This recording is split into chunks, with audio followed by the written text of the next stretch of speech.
Bismillahirrahmanirrahim. Assalamualaikum warahmatullahi wabarakatuh.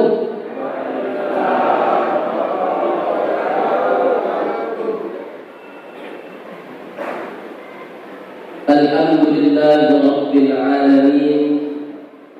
Unzila fihi al-Qur'an hudan lin-nasi wa bayyinatin minal huda wal furqan. Ashhadu an la ilaha illallah wahdahu la syarika lahu wa ashhadu anna Muhammadan abduhu wa rasuluh sallallahu alaihi wasallam la nabiyya ba'da amma ba'du. Yang sama-sama kita hormati bapak-bapak, ibu-ibu,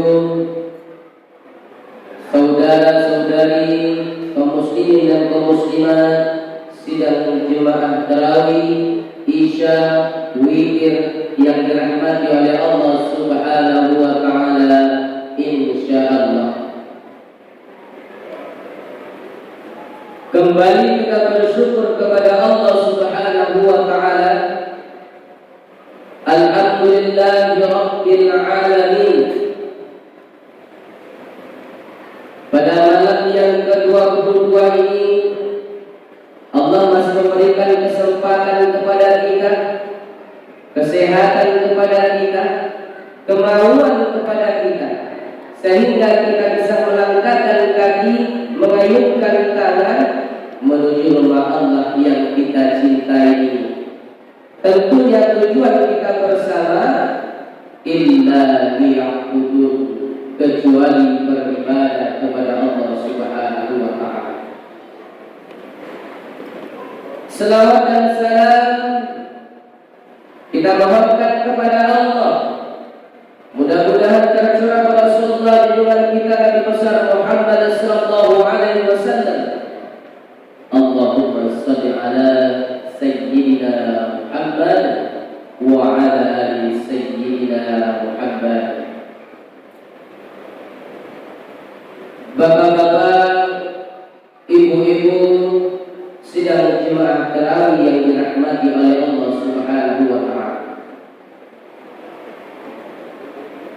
Al-Quran diturunkan oleh Allah Subhanahu wa taala kepada Nabi Muhammad sallallahu alaihi wasallam melalui malaikat Jibril sebagai hudan linnas bagi kita. Tentunya di dalam Al-Quran ini terdapat perintah Allah yang harus kita jalani, yang harus kita patuhi, yang harus kita kerjakan. Terdapat larangan Allah yang harus kita jauhi, yang harus kita tinggalkan, dan juga terdapat janji Allah Subhanahu wa taala.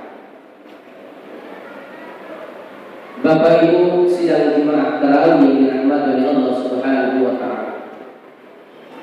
Sekiranya kita mengetahui betapa luar biasanya, betapa sayangnya Allah kepada hamba-Nya, tentulah kita tidak akan pernah lelah untuk menjalankan perintah Allah, menjauhi larangannya.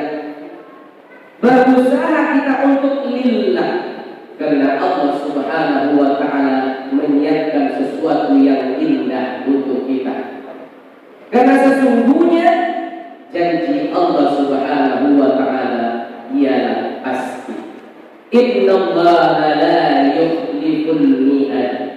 Sesungguhnya Allah tidak pernah mengingkari janji. Bapak Ibu sidang jemaah tarawih yang dirahmati oleh Allah Subhanahu wa taala, yang sering mengingkari janji itu ialah kita sebagai manusia. Makanya dari itu, ketika sesuatu yang kita inginkan tersebut tidak bisa kita lakukan, tidak bisa kita tepati janji tersebut, jangan mudah kita untuk berjanji. Karena pada hakikatnya ketika kita berjanji, janji itu adalah hutang Bapak Ibu, hutang tentu wajib kita bayar. Namun apakah janji Allah Subhanahu wa taala yang pasti di dalam Al-Qur'an? Yang pertama, janji Allah yang pasti di dalam Al-Qur'an. Kata Allah, siapa yang mengingat Allah, maka Allah akan mengingat kita. Sebagaimana firman Allah Subhanahu wa taala yang Allah berikan dalam surah Al-Baqarah ayat 152, A'udzu billahi minasyaitonir rajim. Fadhkuruni adzkurkum. Kata Allah, ingatlah kepadaku, niscaya aku akan ingat kepadamu. Bapak Ibu sedang jemaah tarawih yang dirahmati oleh Allah Subhanahu wa taala. Allah menganjurkan kita untuk ingat kepada Allah. Ketika kita berdiri, ingat kepada Allah.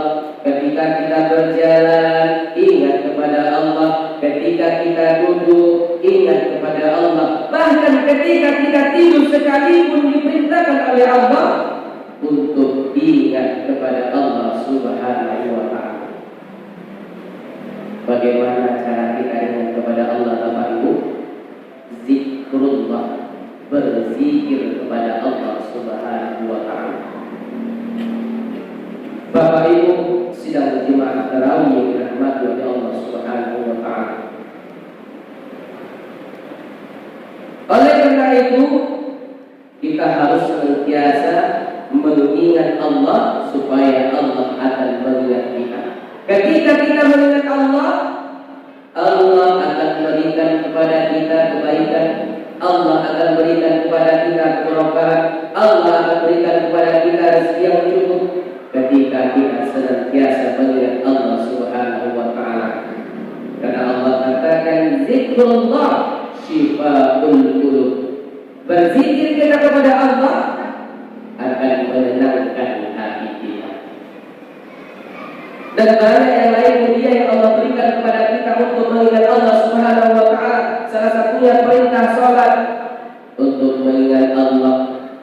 Kemudian dengan mengingat kematian untuk mengingat Allah. Membaca Al-Quran untuk mengingat Allah. Sehingga di 10 malam terakhir ini salah satu ibadah yang harus kita perbanyak. Perbanyaklah kita mengingat Allah dengan berzikir kepada Allah Subhanahu wa taala. Inilah yang pertama, janji Allah, siapa yang mengingat kepada Allah, maka aku akan mengingatnya. Bahkan kata Rasulullah dalam hadisnya, ada 2 amalan yang kita mudah mengucapkannya, namun luar biasa beratnya timbangan kebaikannya. Apakah itu kata Rasulullah? Berzikir kepada Allah dengan lafaz Subhanallah wa bihamdi, Subhanallahil azim, Subhanallah wa bihamdi, Subhanallahil azim, Subhanallah wa bihamdi, Subhanallahil azim. Maka kita perbanyak di 10 malam terakhir ini supaya kita meraih ampunan Allah Subhanahu wa taala. Kemudian yang kedua, janji Allah yang pasti di dalam Al-Qur'an, siapa yang pandai bersyukur, maka Allah tambah nikmat kepada kita. Sebagaimana firman Allah Subhanahu wa taala yang Allah berikan dalam surah Ibrahim ayat 7. A'udzu billahi minasyaitonir rajim. La in syakartum la azidannakum wa la in kafartum inna adzabi lasyadid. Kata Allah, siapa yang pandai bersyukur, maka Allah akan tambah nikmat kepada kita. Bersyukur kepada Allah pada hakikatnya berterima kasih kita kepada Allah. Apapun yang Allah berikan, anugerah yang Allah berikan kepada kita. Kalau kita ingin menghitung nikmat Allah, maka itu takkan bisa kita menghitung habis hari kita untuk menghitung nikmat Allah yang Allah berikan kepada kita. Namun pertanyaannya, sudahkah kita bersyukur atas nikmat yang Allah berikan kepada kita? Mungkin nikmat tersebut banyak, sedikit, syukur kepada Allah. Kita sukai atau tidak, syukur kepada Allah Subhanahu wa taala. Karena Allah janjikan siapa yang pandai bersyukur, Allah akan tambah nikmat. bersyukur ketika Allah berikan anugerah, kita membaca dengan Alhamdulillahirabbil alamin. Syukur dengan anggota badan kita Bapak Ibu, Allah berikan kesehatan kita, Allah berikan kekuatan kita Bapak Ibu. Maka tingkatkan, maka kerjakan ibadah kepada Allah Subhanahu wa taala. Syukur ketika kita diberikan materi banyak oleh Allah Subhanahu wa taala, maka perbanyaklah bersedekah. Karena Rasulullah menjanjikan sedekah itu Bapak Ibu. Kata Rasulullah dalam hadisnya, orang yang senantiasa bersedekah, orang yang pemurah itu dekat dengan Allah, dekat dengan surga, dekat dengan manusia. Orang yang bakhil itu, kata Rasulullah, jauh dari surga, dekat dari neraka, dekat dengan manusia, jauh dari manusia. Oleh karena itu, ketika Allah berikan kepada kita rezeki yang banyak, maka memperbanyaklah kita bersyukur kepada Allah. Namun ada suatu pemahaman yang salah bagi kita Bapak Ibu. Ketika kita mengatakan nikmat yang Allah berikan itu hanya berupa materi saja, di akhir ayat, ketika kita kufur, maka azab Allah amatlah pedih. Karena nikmat yang Allah berikan bukan hanya materi saja. Sehat Allah berikan kepada kita, nikmat. Anak yang soleh dan soleha, nikmat. Berkumpul dengan keluarga kita, nikmat yang Allah berikan. Malam hari ini kita bisa melaksanakan sholat di sini, bukan nikmat Allah. Mungkin banyak di antara keluarga kita, tetangga kita ingin hatinya untuk pergi ke musola atau ke masjid untuk melaksanakan sholat, namun terkadang dia diberikan oleh Allah sakit, namun terkadang belum terpandang dan sebagainya. Maka dari itu memperbanyaklah bersyukur kepada Allah. Karena dampak positif dari orang yang bersyukur kepada Allah, yang pertama, Allah jauhkan dia dari sifat sombong dan takabur. Yang kedua, dia akan mengatakan semua yang dimiliki adalah kepunyaan Allah. Dan yang ketiga, dia lebih beruntung ataupun kita lebih beruntung ketimbang orang lain. Oleh karena itu, marilah kita memperbanyak bersyukur kepada Allah, karena Allah akan tambah nikmat kepada kita. Bapak Ibu sidang Jumat tarawih berkat oleh Allah Subhanahu wa taala. Yang terakhir, janji Allah di dalam Al-Qur'an, berdoalah kepada Allah maka Allah akan kabulkan doa kita.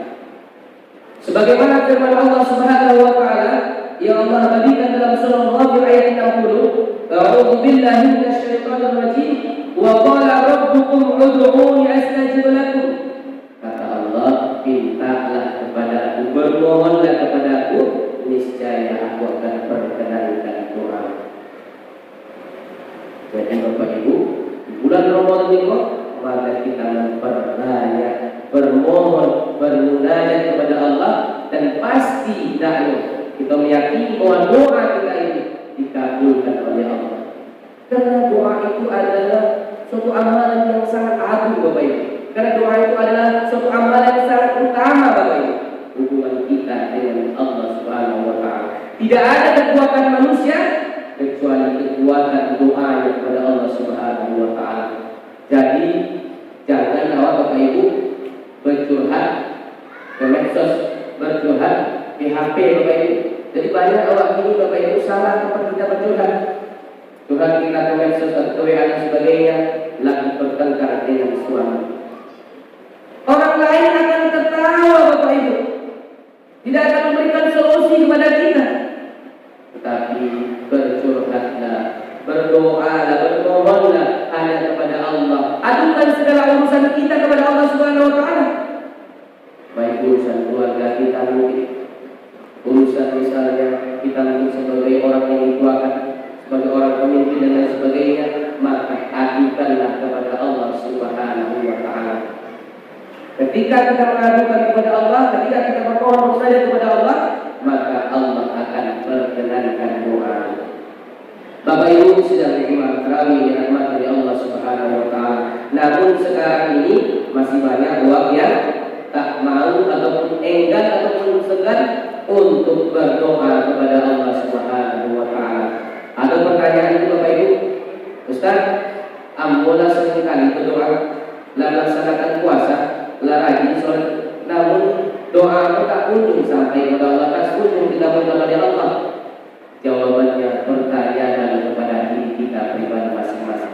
Ada 3 penyebab doa kita tidak sampai kepada Allah. Yang pertama, penyebab doa kita tidak sampai kepada Allah, memberikan makanan dan minuman dari makanan dan minuman yang haram kepada anak dan istri kita. Oleh karena itu hati-hati kita memberikan makanan minuman menjadi darah daging. Ketika makanan minuman haram yang kita berikan, maka doa kita tidak sampai kepada Allah. Kemudian yang kedua, senantiasa kita menzolimi orang lain. Dosa zolim ini sangat dilakukan oleh Allah Subhanahu Wa Taala. Janganlah kita menyakiti, menzolimi dan lain sebagainya. Karena ketika kita menzolimi, sebelum kezoliman tersebut kita minta maaf, kita selesaikan, maka doa kita tidak sampai kepada Allah. Dan yang ketiga, penyebab doa kita tidak sampai kepada Allah, memutuskan hubungan silaturahim. Oleh karena itu, ketika kita hidup bertetangga dan sebagainya dengan keluarga kita, janganlah sampai kita tidak bersama. Ketika kita tidak ada di suatu forum ataupun suatu tempat ataupun suatu pengajian, tidak bertegur sapa kita, tidak akan turun rahmat Allah Subhanahu Wa Taala. Bapak Ibu sidang Jumat terawih dirahmati oleh Allah Subhanahu Wa Taala. Demikianlah sentakan Ramadan pada malam hari ini. Jangan biarkan Ramadan berlalu, namun amalan kita begitu. Marilah kita tingkatkan amal ibadah kita di 10 malam terakhir ini, supaya kita mendapatkan ampunan Allah Subhanahu Wa Taala. Amin amin ya rabbal alamin. Ihdinas siratal mustaqim. Subhanakallahumma wa bihamdika asyhadu an la ilaha illa anta astaghfiruka wa atubu ilaik. Wabillahi taufiq wal hidayah wal hidayah.